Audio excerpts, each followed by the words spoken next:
So welcome everybody. Thanks so much for coming in to listen to me talk about CVs. I may have spoken with some of you already this morning, or I'm up in the career clinic as well. Let me just see that this is working. Yeah.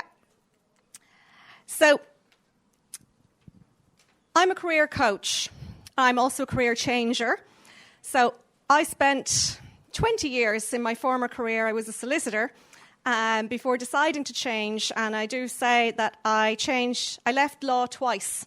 I left in 2012 and took a redundancy. And then within a year, I was back in a similar job. And then I stayed in that for about 4.5 years. And then I left again.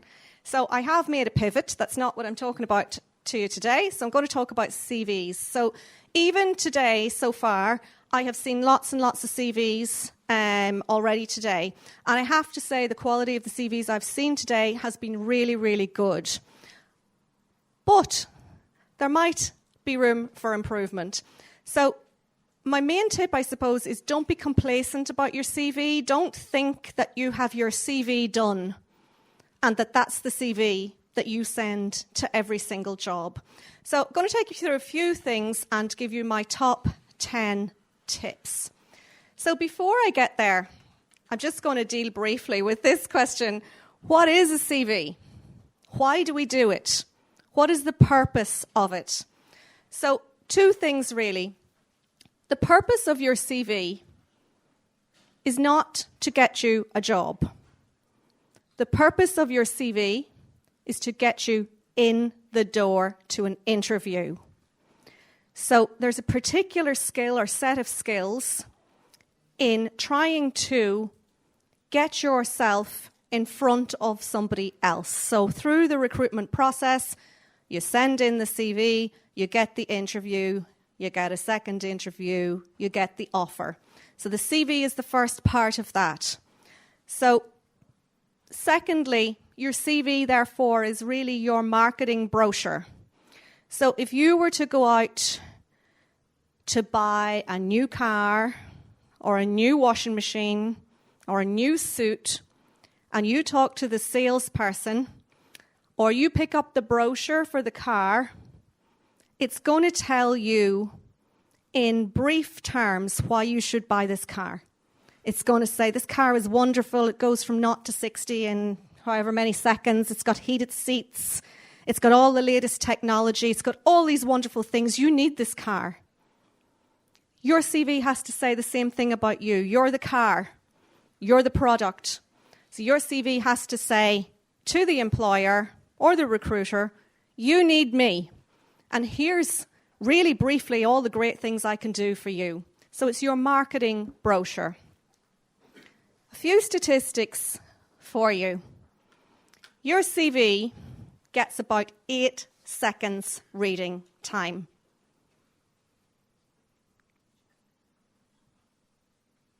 That's 8 seconds. So it's got to grab attention in 8 seconds. I don't have time, if I'm the employer or the person reading your CV, I don't have time to read every single word on your CV before I decide whether to give you an interview. So it's got to catch my attention in the first 8 seconds. Average, obviously this can differ, 250 job applications for one job. 5 people go to interview. So the odds aren't great. So you've got to get yourself to the top of that pile by using your CV. Once you get to interview, the odds are much better because you're now got a 1 in 5 chance of getting the job. But getting through to interview, really, really difficult. And that's the thing that most people have said to me today. I'm sending out CVs, I am not getting interviews. If that's the case, there is something amiss with your CV. So again, before the top 10 tips, because people often ask me this, do I need a cover letter? If you have an opportunity to send a cover letter, send a cover letter. It's not going to do you any harm at all. And it may, in fact, make the difference if it's drafted correctly. It may make people want to read on and read your CV. So if you are sending a cover letter, here are my tips. If you can personally address it, if you can find out the name of the hiring manager, be specific And by that I mean make it easy for the person reading the cover letter.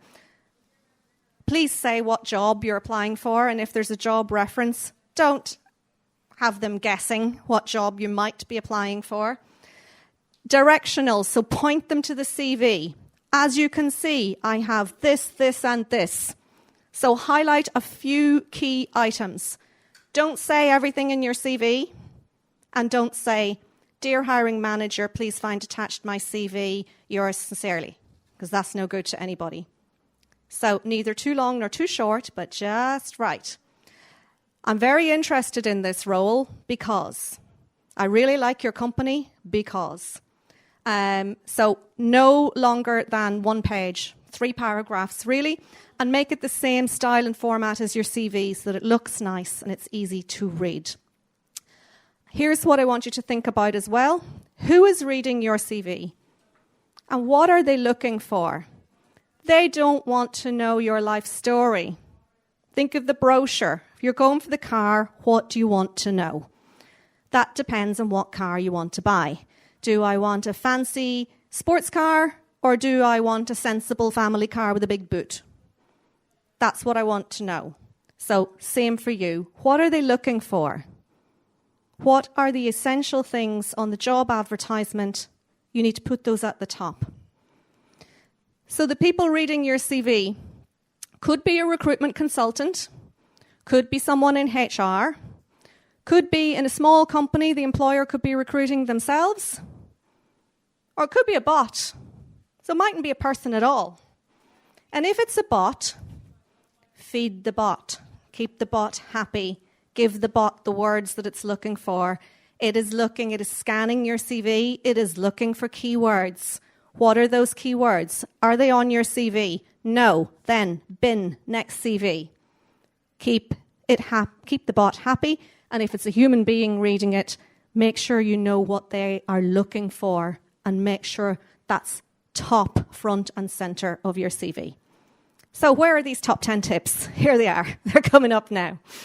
So my first tip, you must edit your CV.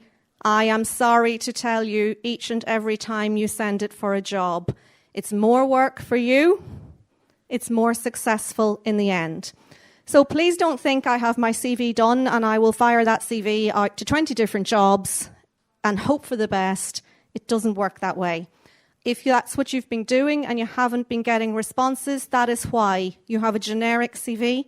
You should have a specific CV. So what I do is I print out the job advertisements, is when I'm doing CVs for people. And I take my highlighter and I highlight the keywords, and then I make sure that they appear in the CV. I actually, luckily, have a piece of software that helps me to do that, or I do a good old-fashioned search and find.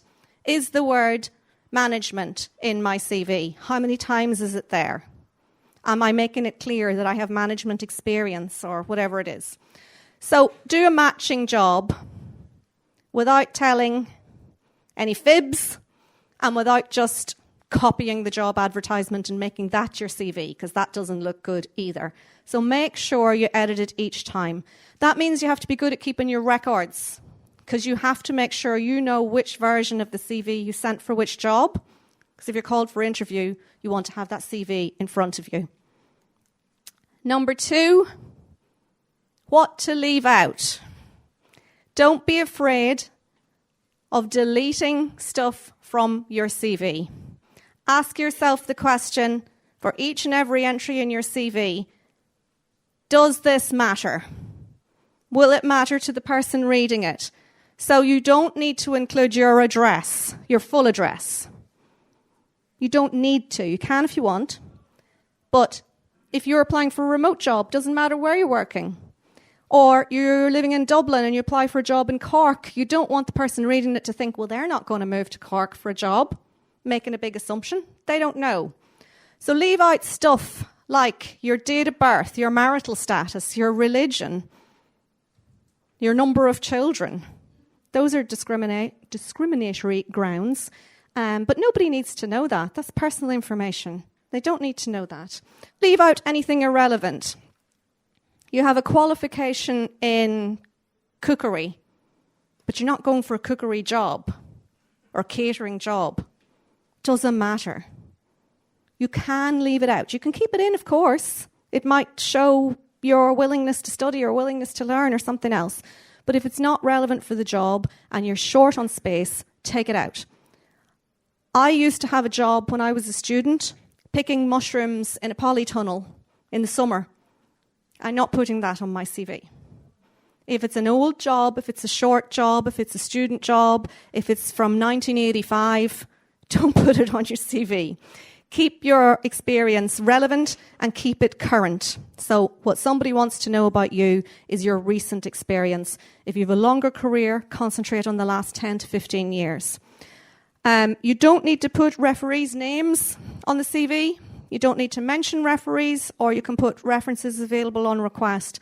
It takes up valuable space, and it's not needed for the purpose of the CV to get into the interview. It's something you'll be asked about later on. So have your references in mind, but you don't need to put them on the CV. So what about hobbies? Are they relevant? Can be. They can be relevant, and they can be useful, and they can be a talking point, and they can be something that maybe connects you with somebody, or they can show skills that you don't have in your work. For example, if you are the treasurer of your parents' association in your kids' school, that can show your trustworthiness, your accuracy, your accounting, your attention to detail. Maybe you don't have those in your work, but you can point to skills somewhere else. Same with coaching sports teams and things like that, or playing sports, shows teamwork. So it can be relevant. So don't think it's not. Mind your email address. So I want you all just to have a think. What is the email address that you are using on your CV? Does it look professional? Is it a nickname? Is it a joke? Is it something rude? Is it something I wouldn't understand? Does it have your date of birth in it? Michael, 1982, @gmail.com. Michael and Mary @gmail.com.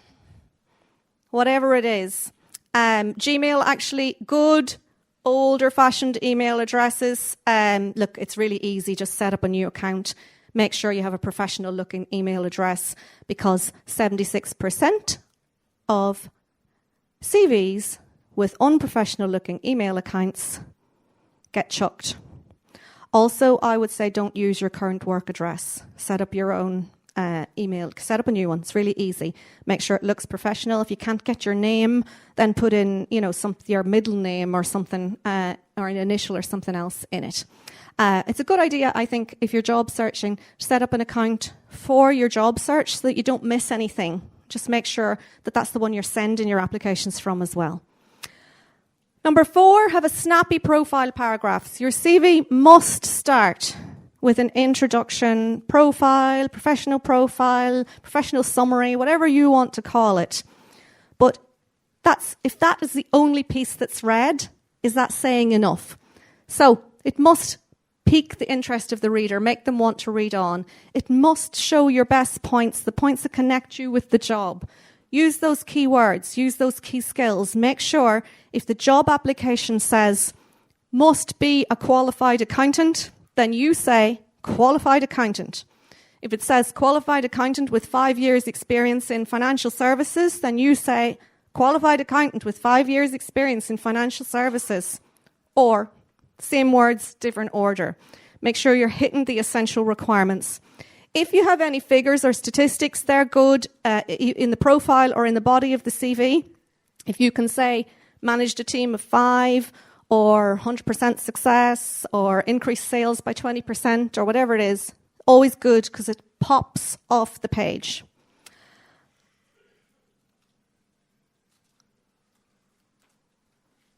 And this is a skill you must master for CVs.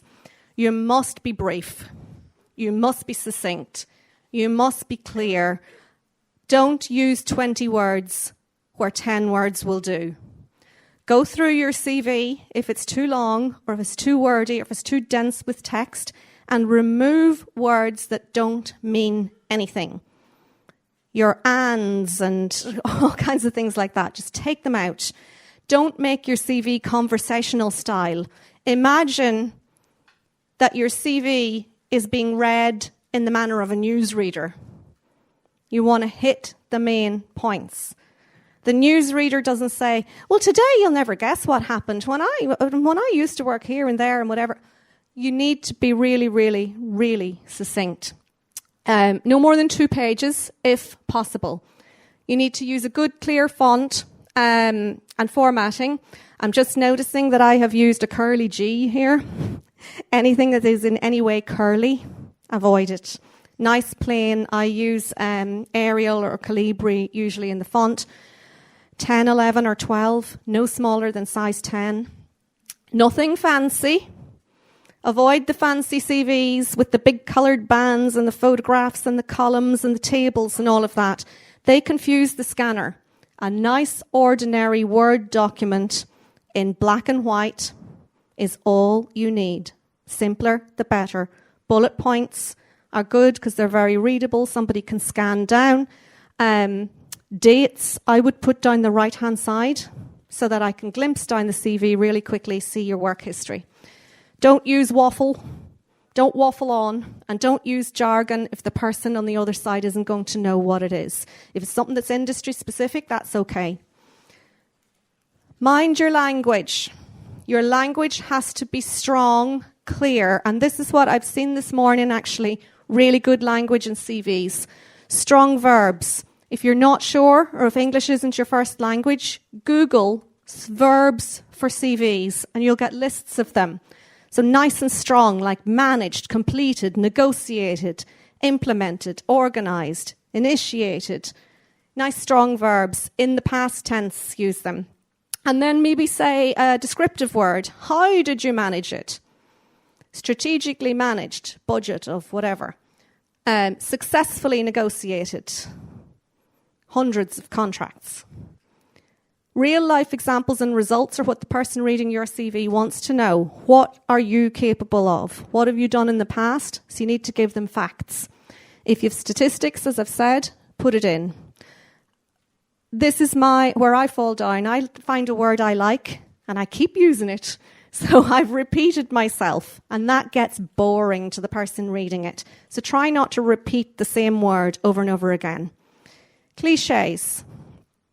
Great team player, can work well on own initiative. Everybody says that.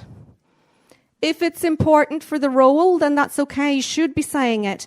Find a different way to say it. That you're not, the person reading it isn't going, not this again, another team player. Yeah. Use a different word. Collaborative, cooperative, something like that. And do avoid the phrase, was responsible for. Just because it was part of my job doesn't mean that I actually did it, or I actually achieved it, or I was actually good at it. Was responsible for opening the shop every morning. Maybe you were late 4 days out of 5. You didn't actually do it. Tasked with opening shop every day, opened it on time, made it nice for the public coming in, or whatever it is, sorry. So just a few examples of how your language can be made stronger. So on the left-hand side are some types of statements that people might make in their CV, and they're okay. Responsible for budget, working with key stakeholders. Team manager, responsible for recruitment. But on the right, I've strengthened them. I know I've made them longer, but I've strengthened them. So you're responsible for the budget. And you worked with the key stakeholders. So what did you actually do when you were responsible for the budget? Estimated and negotiated appropriate budget figures with key stakeholders. And what was the result of that? What did that mean? Successfully delivering project within budget and on time. Lovely, nice and strong. Team manager responsible for recruitment of team members. That's what my role was supposed to be. What did I actually do? Recruited and managed teams of up to 8, there's your number, built strong team relationships, resulting in increased productivity of 8%. God, I love 8, don't I? Only noticed that. Even in terms of your hobbies, put a little bit of thought, a little bit of interest. Volunteer for Park Run. I turned up once 5 years ago and I never turned up again. Volunteer with core team twice a month the last 2 years. A bit more meat on the bones of it. Reading. Everybody says that on their CV. Yeah, another reader. If you go to an interview and you've said reading on your CV, be prepared to answer, what are you reading at the moment?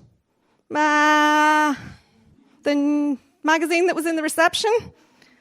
So, reading sports biographies, history books, current affairs, whatever it is, a little bit more. It can make a difference. Somebody could say, oh, did you read the latest autobiography by whoever? And you can get a bit of rapport going at an interview. Your work experience. Generally, but not always, you do a chronological CV and you give your work experience going backwards in time. That is not the only way to do a CV. This morning, or today, I have suggested to at least 2 people that have come to me to do this functional style CV. So if your work experience, if you have a gap, and you go, oh, my last job was 2019, then you've highlighted the gap.